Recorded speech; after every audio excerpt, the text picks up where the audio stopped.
어떤 사람이요, 밭에서 구슬땀을 흘리며 일을 하고 있었습니다. 이 사람은 가난했고요. 그가 일하고 있는 이 밭도 자신의 소유가 아니에요. 생계를 위해서 남의 땅에서 일을 해야만 했고요.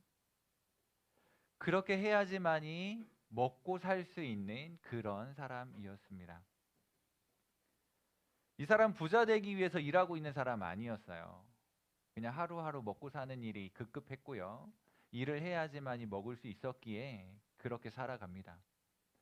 어쩌면 이 사람의 마음속에는요, 부자 되는 것이 사치처럼 여겨졌을 수 있어요. 무슨 부자, 그 정도는 바라지도 않으니 지금 당장 먹고 사는 문제 걱정만이라도 없었으면 좋겠다는 생각이었을 것입니다. 그렇게 열심히 남의 밭에서 일을 하는 사람이 있었어요. 큰 꿈을 안고 밭을 일구고 있는 것이 아닙니다. 그냥 생계를 위해 어쩔 수 없이 일하고 있는 거예요. 그렇게 하루하루 지루한 시간들을 보내고 있었던 거죠. 그렇게 고된 일을 이어갈 수밖에 없는 그런 사람이었습니다. 아무 생각 없이요, 밭을 열심히 일구고 있는데 그때 우연히 땅 속에서 오래된 낡은 상자 하나를 발견하게 됩니다. 땅을 파가지고 상자를 끄집어내서 열어보니까 정말 전율할 만큼 흥분되도록 값진 보물이 들어있는 거예요. 몸서리치게 흥분을 했고요. 심장이 뛰기 시작했습니다. 그리고 재빠르게 상자를 다시 닫고 땅속에 묻었습니다. 아무도 못 봤을 거라고 생각을 하고 주변을 두리번거리다가 땅에 묻고는요, 돌아오는 거죠. 그리고 이 땅을 사기 위해서 이 사람이 할 수 있는 모든 노력을 다 하는 거예요. 모든 재산 팔고요, 집까지 팝니다. 어떻게 하든지 간에 이 땅을 살려고 노력하는 거예요. 유대인들의 전통에 의하면요, 이것은 발견한 사람의 소유가 아니라 땅 주인의 소유입니다. 여러분들이 생각할 때 되게 비윤리적이네, 도덕적이지 못하잖아, 이거 주인에게 알려줘야지 라고 생각하는 친구들이 있을지 모르겠어요. 만약에 이 사람이 그렇게 생각할 필요는 없습니다. 만약에 이 사람이 비도덕적이었다, 비윤리적이었다라고 한다면 굳이 땅에 묻어서 전 재산을 팔아서 땅을 살 생각을 안 했을 거예요. 그냥 아무도 몰래 가져오면 되잖아요. 근데 이 사람은 땅을 살려고 했습니다. 이게 유대인들의 전통이었어요. 그래서 땅 주인이 그 땅 속에 감춰져 있는 그 물건의 소유권까지 가지고 있는 거예요. 이 배경은 왜 그러냐 하면요, 이 팔레스타인이라고 하는 지역은요, 외세의 침입이 많았던 지역입니다. 그 옛날에는 또 은행도 없었잖아요. 금고가 없었단 말이죠. 외세 침입이 있으니까, 그리고 은행도 없었으니까 어디에다가 이 보물들을 보관을 해야 되냐면 땅 속에 묻어두는 것이 가장 안전하다고 생각을 한 거예요. 땅 속에 묻어 놓는데 이거를 자녀들에게 야, 어디가 어디 가면 이 보물이 있어라고 이야기를 해줘야 되는데, 만일 이야기 못 해주고 상속을 못 하고 죽게 된다면 찾을 길이 없겠죠. 외세 침입이 잦았어요. 급하게 피란을 해야 된다고 한다면 금은보화 가득 가지고 갈 수는 없습니다. 필요한 것만 얼른 조금 챙겨가지고 갈 수밖에 없는 처지이죠. 그래서 빨리 돌아와서 그걸 다시 찾을 수 있으면 좋은데 한동안 돌아오지 못하는 거예요. 그리고 만약에 피란길에서 잘못되거나 죽게 되거나 그러면 이 보물 찾을 수가 없는 거죠. 늦지막에 돌아오긴 했는데 막상 와서 오랜 세월 지나고 보니까 어디에 묻어놨는지 못 찾는 거예요. 그렇게 해서요, 팔레스타인 지역에 보물들이 묻혀져 있는 곳이 제법 많았던 거예요. 찾으러 갈까요? 그런 보물들을 발견을 하면 땅 주인이 그 소유권을 가져요. 그러니까요, 이 일꾼은요, 땅에 다시 그걸 묻어놓고 어떻게 하든지 간에 그 땅을 사는 거예요. 그 땅을 사는 이유가 무엇인가요? 그 보물을 취하기 위해서요. 그 가산을 다 털어서라도, 재산을 다 팔아서라도, 혹은 일가 친척에게 빚을 내서라도 그 땅을 사야만 하는 거예요. 그만큼 이 땅에 대한 가치가 있음을 알고 있는 거죠. 그게 이제 유대인들의 전통이었기 때문에 이 사람을 비윤리적으로 생각할 필요 없고요. 왜 굳이 땅에 다시 묻었나라고 생각할 필요가 없습니다. 그렇게 해서 땅의 소유를 갖게 되면 자연스럽게 그 보물도 자기 소유가 될 테니까요. 그런 맥락에서 오늘 본문 말씀을 이해를 하셔야 돼요. 남의 밭에서 일하다가 보화가 발견되면 그 땅의 소유권을 가져와야지만이 보물 또한 자기 소유가 되는 거예요. 그래서요, 그 땅의 소유가 내 것이 되기까지, 그 땅을 사기 전까지는요 비밀에 붙이는 거예요. 아무에게도 말하지 않고 집에 와가지고 재산을 다 이렇게 처분을 해가지고 그 땅을 살려고 하는 거죠. 가족들이 무슨 생각했을까요? 당신 미쳤어? 제정신이야? 뭐 이런 생각을 했겠죠. 설마 땅 속에서 보물을 발견했어? 뭐 이런 얘기는 안 했을 거예요. 그러니까 그와 같은 상황들에 대해서 모르는 사람들은 이해하기가 어려운 거예요. 가족이라 할지라도. 흥분된 마음으로 그 땅을 사려고 합니다. 가난했으니까 돈이 많지 않았겠죠. 만약에 돈이 충분히 있었더라면 집을 안 팔았을 거예요. 재산을 처분 안 했을 겁니다. 가난했으니까 어떻게든지 간에 돈을 모아가지고 그 땅을 사야만 하는 거죠.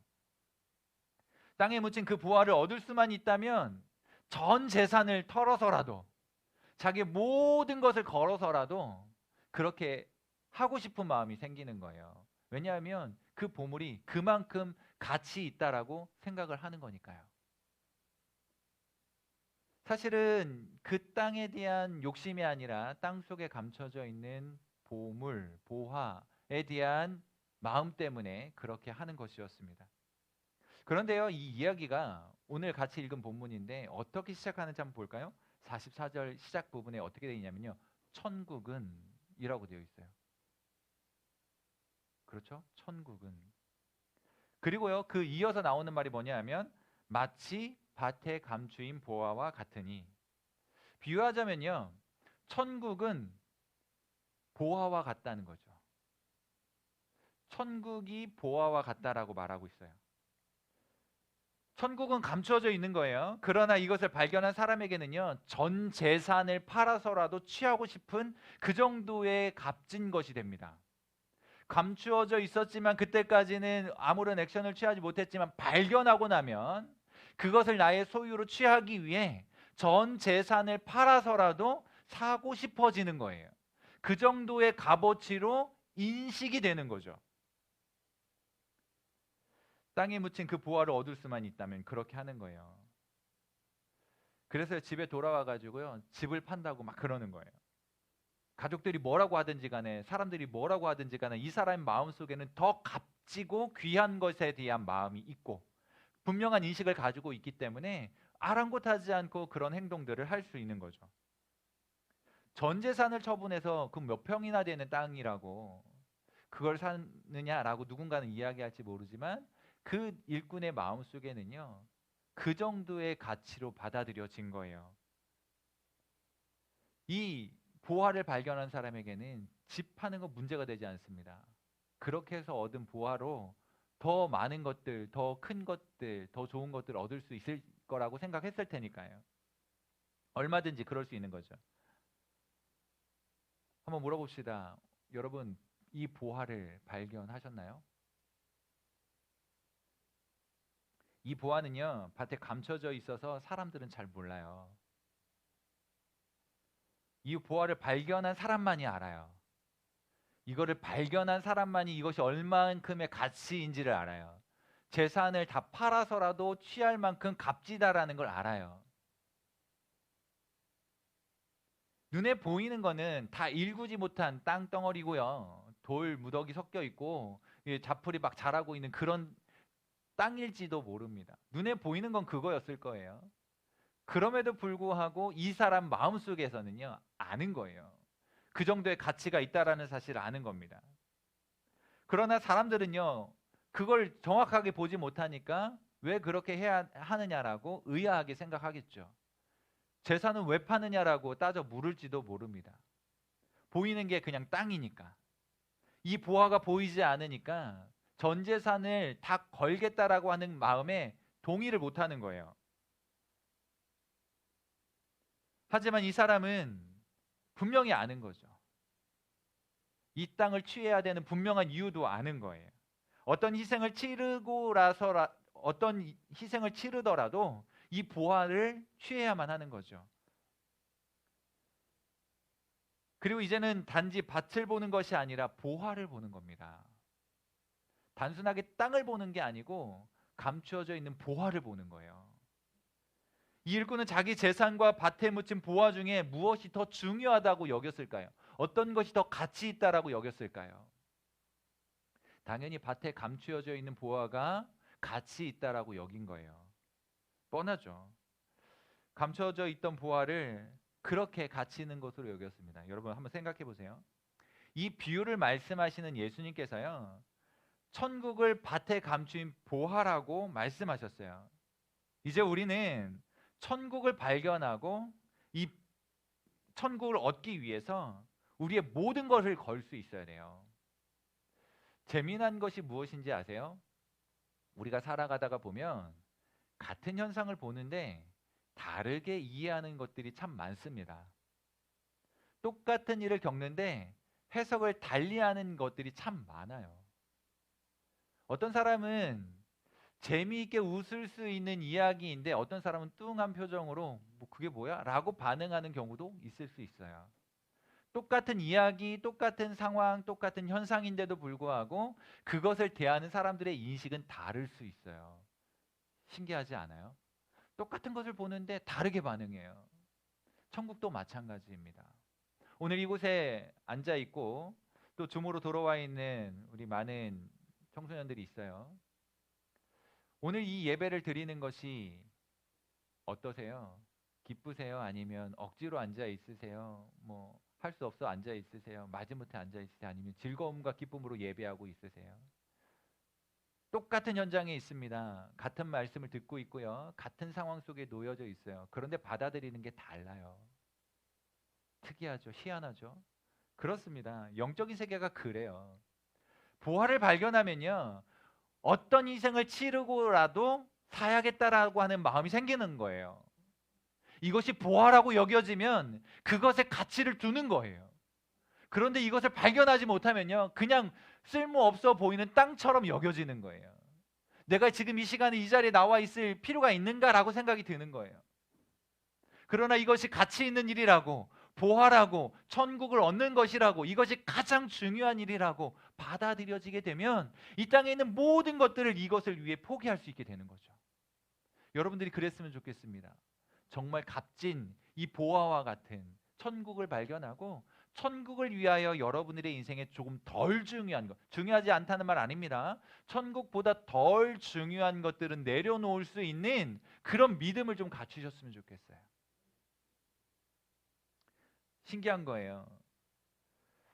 우리가 이와 같은 보물을 발견하면요, 태도가 달라져요. 그리고 해석이 달라집니다. 그냥 돌들이 많은 땅이 아니에요.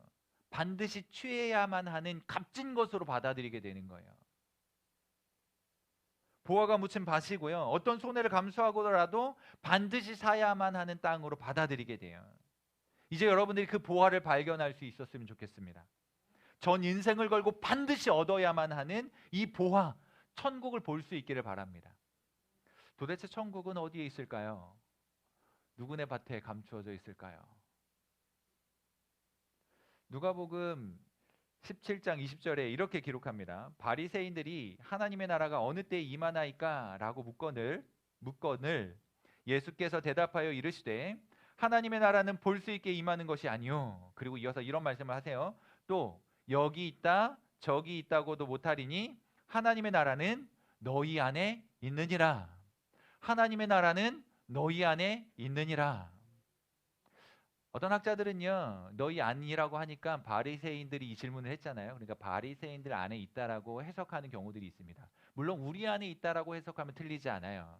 우리 예수 믿고 성령이 우리 속에 있는 사람들이니까 하나님의 나라가 우리 안에 있다라고 말하는 거 틀리지 않습니다. 그러나 이 당시 이 이야기를 질문을 하고 듣고 있던 사람들은 바리새인들이거든요. 예수님의 화를 샀고 진노를 저주했던, 예수님께서 저주했던 그런 사람들이 바리새인들이거든요. 바리새인들 천국 가는지 안 가는지 우리 가봐야 알겠지만 그 당시 예수님의 가르침과 정황상 이들은 천국을 소유하지 못했던 사람들이었어요. 이후에 회개하고 예수 그리스도를 받아들이면 천국에 갔을 테지만 여전히 바리새인처럼 여전히 예수님을 받아들이지 못하고 믿지 못했다면 천국에 못 갔을 것이 분명합니다. 맞죠? 그렇다고 한다면 하나님의 나라는 너희 안에 있느니라라고 이야기할 때 바리새인들 너희 속에 하나님의 나라가 있다라고 이야기할 수 없는 거죠. 논리적으로 그렇잖아요. 그럼 이 말이 무엇을 의미하는 것입니까? 바리새인들이 예수님에게 찾아왔어요. 그리고 예수님을 빙 둘러가지고 서가지고 질문을 하는 겁니다. 물론 예수님의 제자들도 있었을 거예요. 예수님이 중앙에 있었을 것이고 예수님을 둘러싼 무리들이 있었을 것입니다. 그들을 향하여 이야기하는 거예요. 하나님의 나라는 너희 안에 있느니라. 그럼 누구를 이야기하는 거예요?